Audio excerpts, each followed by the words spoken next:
Well, as many people are aware, but probably just as many people aren't aware, the island of Jersey doubles in size when the tide goes out twice each day.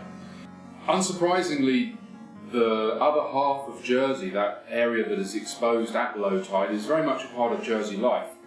It's incredibly rich, a fantastic variety of seaweeds, mollusks, fish, crustaceans to be found while you're out there.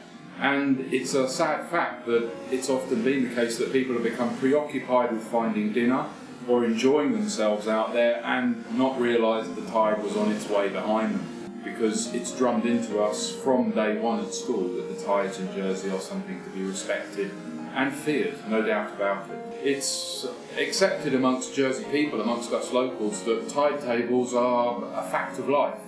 Not everybody knows that. The Jersey Evening Post publish them every night. They're on the television. You'll hear the high tide and low tide on the radio every morning and every evening. So it's a rhythm that we all live by.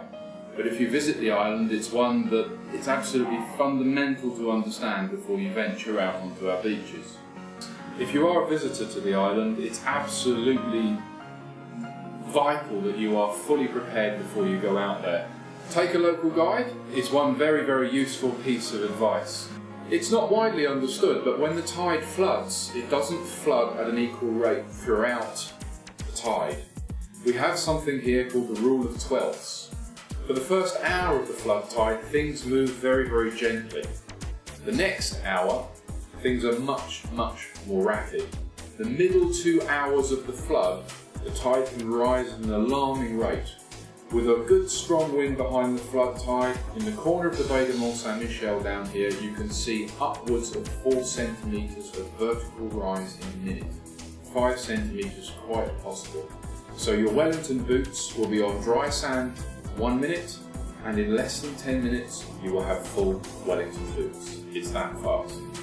It's no great surprise that people from Jersey have been visiting the seashores, the extensive seashores around the island for centuries and centuries.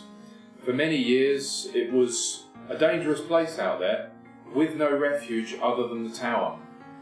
In recent years, a very, very bright idea saw that the installation of a tower out there would be essentially a refuge saving lives into the future. It's a very, very wise thing to do to make note of the position of the refuge on your way out. When you're out at the tower and you're looking back at dry land, the refuge will tend to blend in to the surroundings. On the way out, against the horizon, it's much, much easier to pick out. Be aware of its position. It's in the most helpful place. The refuge is, of course, your final point of safety.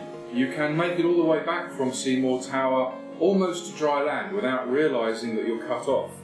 That final gully, the one where the refuge is often the fastest running, deepest gully you have to cross. We're getting a bit surrounded now, I think, but I think we'll be okay for a little while longer. It's a logical fact that the refuge, your last point of safety on the return home, is in a sensible place. The most direct route from the tower to Seymour Slipway, opposite the pub, if you want to get back and enjoy a drink afterwards, you will find that refuge. It's right there for a very, very simple reason. Oh, but I'm scared again. What are we going to do? What are we going to do? We're going to climb this ladder and wave. Nobody else will see. Well, no one's going to see us. Just before the tide floods in and basically cuts you off in a pincer movement, the tide will come from north and south on the flood, and the refuge is in the very, very best place. That refuge is very, very carefully watched, not only by the rescue services, as you would expect, but by the local population. It's almost a national sport in Brewville, keeping an eye on that crow's nest with a pair of binoculars to see which unfortunate from the other side of the island, or visiting the island, might have been silly enough to get cut off. Can't see anybody coming. No, I can't yet. There's a lifeboat coming out. That wind is getting up. a long way up here, isn't it? Oh, I hope somebody comes to save us.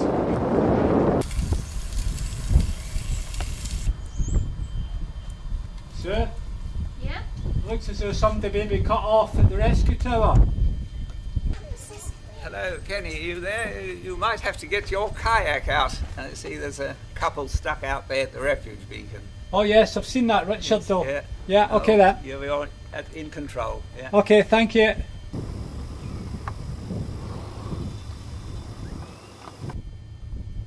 Yeah, they're definitely cut off. I'll have to go out. Okay. Can you phone the rescue service? In the meantime, I'll get the kayak and I'll shoot out just in case the rescue service don't get there in time. Okay. Okay?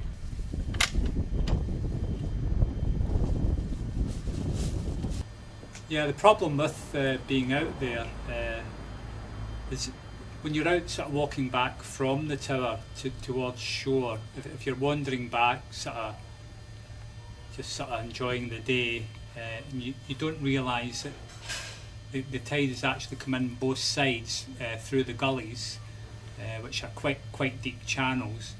It's quite often what has happened is people have come through the first gully thinking, oh, that's us, we're safe, we can get back to dry land, not realising there's another gully further in towards shore, which is even wider and deeper than the previous gully they've come through, and it can race in quite quickly, especially when it's a spring tide or a high tide. It comes in from both sides and you don't actually realise what is actually happening.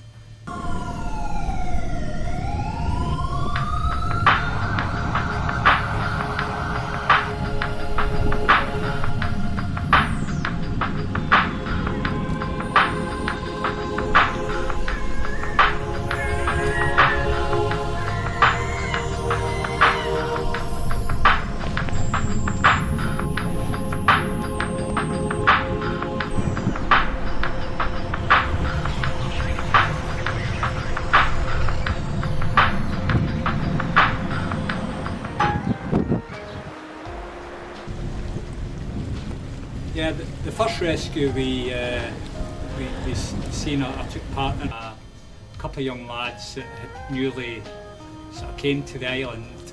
They were actually stuck out in the rocks, and they were the first time I actually rescued somebody on the kayak. I think they were sort of probably a good couple of 100 yards out. One of them couldn't swim. I managed to bring both of them back, and they were obviously very thankful. If you're out there at low tide, basically you have roughly an hour, a cushion of an hour between low tide and when you need to be heading back. You can get across as late as 2 3/4 hours after low tide, but that is not recommended. You will have white knuckles and it will be touch and go. 1 hour after low tide, leave the tower, safety margin included. Twisted ankles, anything along those lines. Decreased visibility can come down in moments. Always leave yourself a cushion. Here at the Coast Guard Sea Rescue Centre, we're available 24 hours a day to coordinate rescues at sea. If you go down, following the tide down to low water in the Seymour area, few important things to remember. If you don't know what the tide tables actually, the information given actually means, ask a local to interpret them for you. It gives you all the details you need to know to make a safe trip. Make sure you tell somebody where you're going. If you're staying in a guest house or hotel, just make sure that somebody knows that you're going for a walk down in that direction. Take a mobile phone with you. Where Coast Guard 999 call would get help to you very quickly if you find yourself surrounded. We're open 24 hours a day to help you if you get into trouble. Don't become a headline in the local newspaper. It's much better that we get you before that.